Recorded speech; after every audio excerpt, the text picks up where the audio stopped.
केंद्र सरकार द्वारा नई शिक्षा नीति लागू करने के बाद उसमें केंद्रीकरण, निजीकरण, व्यवसायीकरण और सांप्रदायिकरण को बढ़ावा दे करके उस देश के बच्चों के भविष्य बिगाड़ने पर आतुर है। जब से ये नीति 2020 लागू किया गया,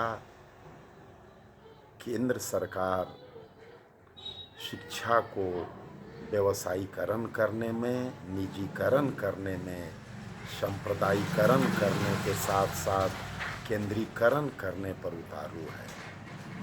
केंद्रीकरण करने का सेंस ये है कि राष्ट्रीय शिक्षा नीति पर जो देश भर के लोगों की बैठकें होती है, वे सितंबर 2019 से अभी तक बैठक नहीं हुई है और बिना उस बैठक के, बिना राज्यों की अनुमति के नई शिक्षा लागू किया गया, जो कि पूरी तरह केंद्रीकरण कही जाएगी। दूसरी कि शिक्षा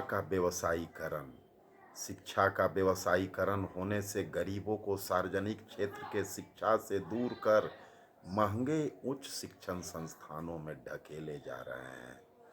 अब यूजीसी यहाँ तक नियम को बदल दिया कि किसी भी विश्वविद्यालय का वाइस चांसलर उद्योग जगत से भी होंगे, उसके लिए 10 वर्ष के प्रोफेसरशिप का एक्सपीरियंस कोई आवश्यक नहीं है।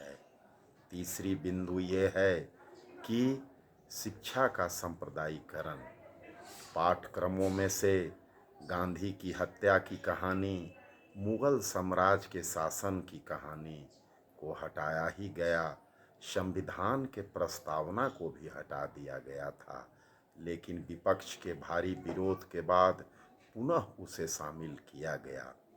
हाल में कांग्रेस पार्टी के प्रेरणा स्रोत यूपीए के शर्मान नेता श्रीमती सोनिया गांधी जी ने देश के प्रमुख अखबार द हिंदू में एक आर्टिकल लिखने का काम किया कि 3C hunts on new education policy. इसके बाद उन्होंने कांग्रेस पार्टी के नेताओं, कार्यकर्ताओं से आह्वान किया कि नई शिक्षा की बुराइयों को दूर करने के लिए संघर्ष करो और केंद्र सरकार से ये मांग और आग्रह किया है कि शिक्षा का व्यवसायीकरण, निजीकरण, सांप्रदायिकरण और केंद्रीयकरण नहीं होनी चाहिए। इससे शिक्षा को दूर रखनी चाहिए।